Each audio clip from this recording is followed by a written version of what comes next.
Well, puts you in your power. And by not choosing, you put yourself into a place of being the victim. And, this just came up the other day because in another area of my life, so I have a pattern of looking for approval because I was always looking for my father's approval when I was a child. Mhm. Because my dad made one comment to me, well, probably a couple times. He said, "You should have been born a boy because you're good at things." And it was like it hardwired into me. It's like he couldn't fathom how a woman could be anything but barefoot and pregnant and serve a man. Mm. And my dad, he loves the shit out of me. Like No, yeah. it's a Yeah, yeah, great yeah. relationship that we have. I know I was born his daughter to teach him that women could do more than that.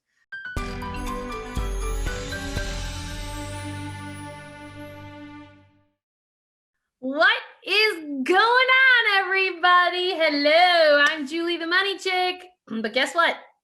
The money is the result of everything else in your life. So, my girlfriend Karyn here has helped me a ton in my career and work life to really get to that place of happiness and joy. And so that time can just fly by. It doesn't feel like a prison sentence. So many people, right? How many people feel like their work life feels like a prison sentence? It's like, oh, I gotta check that box. Oh, I need this huge cup of coffee or tea, and I gotta suck it down so that I can make it through my day, right? Like, it doesn't have to be that daunting. It doesn't have to feel that heavy. And it's time for us all to find the joy and the happiness so that time can fly by because you're so aligned with your heart and your soul in the work you do for a paycheck. What do you think, sister? And you know what? Like, the thing as you were talking, the thing that popped through my head was the people who may hear that and feel like you're smoking something, Julie. I've heard that Like, before. yeah, yeah, all that talk about like doing work that you love and like You're being lucky. able to My be life's in the not like world, yours. like that's not realistic. Like, who are you fooling? Or you have to have started out with some sort of advantage to be able Totally. to make that choice. And Yeah, I I'm just a 12 kid. Grew up picking I know corn. that it's a huge part of your work to talk about choice and decision. Like it's Yeah. part of your pack process. It's also part of the process that I take people through. But maybe we want to talk a little bit about choosing Mm. and how powerful that can be with mindset. Well, it puts you in your power. And by not choosing, you put yourself into a place of being the victim.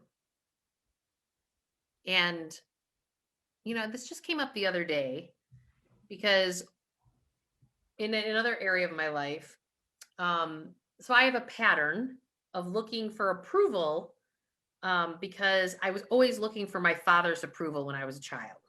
Mhm. Because my dad made one comment to me, well, probably a couple times. He said, "You should have been born a boy because you're good at things."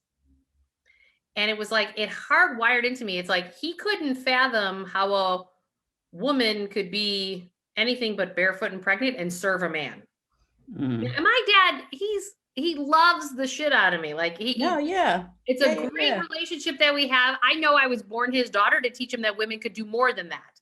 Like Mhm. he can't fathom how I went to Notre Dame and which was one of his dreams for one of his boys to go there. Right? Mhm. He never fathomed that one of his daughters might go there. Mhm.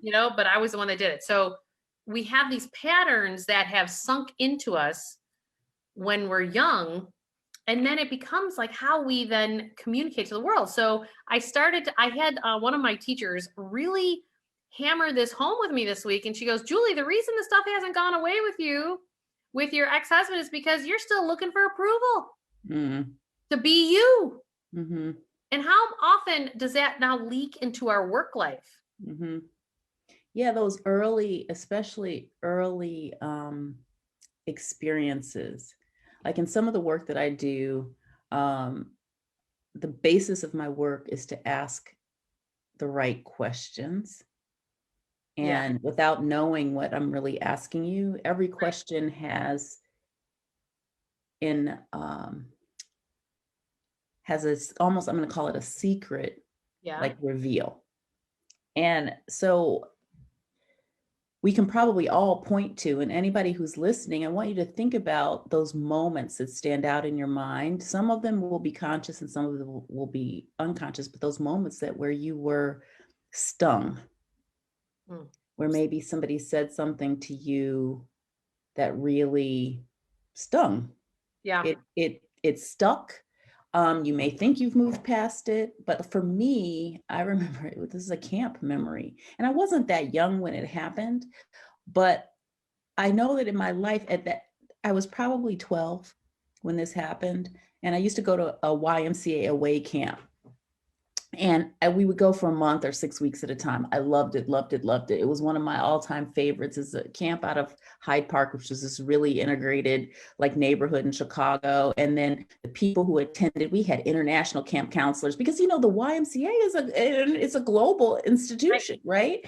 And they would invite these people to come, and like we had all these different kinds of people, and we were on a particular away trip, and I saw a bug fly into the pancake mix or whatever mix this director was cooking for us at the time. Now, it wasn't the coolest thing to do, but I saw it go in there. So I went to reach to pull the bug out, and they slapped my hand. They're like, "Who do you think you are? Like, what are you doing?" And I was like, oh. Now, it seems really benign. But when I asked myself that question, like what stung, like what stood out, I was embarrassed around because my peers were there. There were like 12 of us around, boys and girls. So at 12, you're like, you're always worried about how the guys or girls, whatever your, thing is, right? But how you were being perceived. Totally. Right. And by this person who was like, and he was older. He wasn't like a normal counselor who were like in their 18, they were like 18 or 20 or so. This guy was like one of the people who was running the camp. And when I tried to explain it to him, he was like, "Oh, okay. I'm sorry." It was okay. But it hardwires into you. And I know it sounds like something really benign, but I just wanted to share like one of those moments. And I will hear this voice in the back of my head sometimes saying, like, "Who do you think you are? Oh, yeah. You want to step up, you want to do something, you want to be the one that just like takes the lead, that takes action, that does the right thing." Right. Who do you think you are? Right. Exactly. That's one of those filters. Yep. And there are others. Yep. That I recognize colors the way I think about opportunities, the way things show up. And in my work life, definitely for a variety of reasons, ethnic reasons, gender reasons, working in a corporate environment, you come in with all of these things, right? But totally. That who do you think you are, and feeling like I really had to prove myself. Like I had to prove that I was, that I'm right. It's like I needed approval. Right. That stuff sticks with you. And so the point you're making and the point I'm making is that there are these things that color the way that we that's so true. Perceive and make decisions, and that what we're inviting you to do is to challenge those. Oh, yeah. Right? It's like, is that real? Like, do I need to carry that thing? Do I need to carry who do you think you are? No, because like if you don't jive with me, okay, there's, I don't know, billions of people on the planet. But we don't realize how deep those grooves go. Yep. Like when this teacher, like I've known my father said that to me years ago, right? Mm-hmm. But when she said that to me again the other day, going, this is why the patterns keep repeating in my life. Like I think about, I went into a finance career, predominantly all men. Mm-hmm. Like when I first became a financial planner, my husband, when I was married, loved going to all of them because all the gifts and all the door prize stuff were signed footballs by professional sports players. They were golf shirts. They were like, he'd get the loot. He had Mhm. more autographed stuff, but there was never anything for women because there were very few women financial planners. Mhm. Not so much today, but Yeah. it was like out of 1,000 financial planners, there were 2 financial Right. planners that were women. Right. And I watched myself through the years try to get the approval, just like with my father, that I was enough to be at the table as a financial planner and a vagina at the same time. Yeah. It was like, and once I started to go, oh, I need to let my own freak flag fly. Like that's where that came from. Mhm. That came from, the work that I was doing with you one-on-one with that group of ladies, if you Mhm. remember back in the day. Oh yeah. Um, that it was about, I had to let my freak flag fly and stop being a dude in business. Right. Like, stop dressing in the financial blue suit. Stop, like, being in that mahogany desk office. Stop. Like, I had to be Julie in finance because I no longer needed approval. And Yep. it was funny. It even got to the place of, well, they don't really listen to you until you have, 100 million in assets under management. I have almost 300 million in assets under management right now. And you know what? That feeling doesn't go away of needing approval until Mhm. you start to realize that you are enough, or Yeah. slapping your hand like you're going the wrong direction. Like, I want those of you who are watching to really dig down and say, like, what are those patterns in that solidified when you were a kid that are leading you to the choices that you're making in your work life? Mhm. Because they are repeating patterns. Yeah. And it's about being conscious to them and bringing them to the surface. Yeah. And this is work that you don't have to do alone. We Right. invite you to join us or to listen in weekly, join us. But it's the point is, 20 years ago, 30 really for me, 20 for Julie, when we started working, the work world was really different, right? And it was more challenging. It was harder. And it felt like the only way to get in certain doors was to mimic Right. what men were doing. We haven't conquered everything, but I'm telling you, especially for the ladies, it has never been easier Right. to choose to be you and bring your juice, whatever that looks like, to the Yep. table. Yep. Like, like if it's something you've always wanted to do, or you feel burdened by being pinned in or like boxed in or having to live or behave a certain way, Yep. now is the time. It's actually never been better to Right. choose you. And you have to make that decision to step into that you are the most important thing in your world. Right.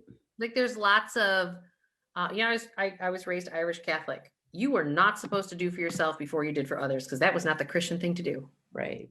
And guess what? That didn't actually serve me very well, because it's not Mhm. that you don't help other people, but don't leave yourself behind. Right. And Right. we were told to give up, even me being one of 12 children, it was like, you always gave to the pack of people that lived in your house. And it was even at your own cost. Yeah. And I'm constantly telling people, no, no, no, it's just like on an airplane. Oxygen mask on you first, Yeah. even if you have a kid sitting next to you. Yeah. It's You so are no true. good if you have no more gas. And my model, and when I'm helping people to define their niche or design their businesses, is that it's possible to be fed while you're feeding and serving others. But you have to consciously, one, understand who you are, Right? right? Like what makes you you, what Yep. feeds you, what you need in your life to feel energized, motivated, inspired, Yep. called forward, Totally. and build elements of that into what you spend 8 to 10 hours a day doing. And Mm, even if you work for someone else, it's possible. It is right. possible to bring these elements into your work environment so that you are, in fact, being fed as you are feeding others. And that is the way that you get your oxygen mask at the same time. It's not a binary circumstance. It's not like an either or, either you get fed or they get fed. Right. No, No, No. Everybody gets fed. It's possible for everybody to be fed. You already know what your heart's desire is. You can't hide that from yourself. You think you're not looking at it, but anytime you feel a discontent, you are consciously aware that something's not right. Mhm. And instead of taking action to remedy it, you feel like, well, if I actually look at it, if I really think about it, it's going to make me feel worse because I don't know how to deal with it. But sometimes it's like magic. Sometimes just acknowledging what you want launches that thing. Mm. And it will feel like you've done nothing, and in comes the solution. Right. That's so true. You've created the space by shining the light on it for it to come to the surface. Yep. Because it's all about creating space. Yep. Mental space, emotional space, whatever that space is, shining the light creates a space. Shining the light creates a space. Yep. And we all have things in our childhood that are taking up way too much real estate in our heads. Yep. Yep. And that historical, sometimes you don't need to know why it bothers you. You just need to know that you want something different. I am so done with the why. I don't even care why anymore. I just want it different. Mm-hmm. I don't need to know it. Years ago, I wanted to know why. I wanted to not repeat the pattern. Let's do it. I'm like, no, I don't even care about the why. Yeah, sometimes it's not relevant. Sometimes it's helpful for like closure. But honestly, the best thing you can do is to know that you want something different and to choose to put your energy towards that. Yep. Because we can burn up so much of ourselves trying to dissect and understand and get to the bottom of and understand why and what was the reason and you may still not get there. And now you've used up all your lifetime looking backwards at why something happened. You may not get to the answers and you haven't moved yourself forward at all. Sometimes it's here's to moving forward. Whoop, whoop. Let us help you get to that next right place for you at this season of life in your work life. And I've put juliemurphy.com and beyondblindspots.com. We are here to help you. Come join the conversation. If you would like some coaching and help, please come on, send us a message. We will pull you on and we will do this live with you to get you to this next right step, because you know what? You matter that much. Yeah. It's important. And you deserve it. Yeah. Yeah. Well, thanks everybody. We'll see you next week. Bye. Bye.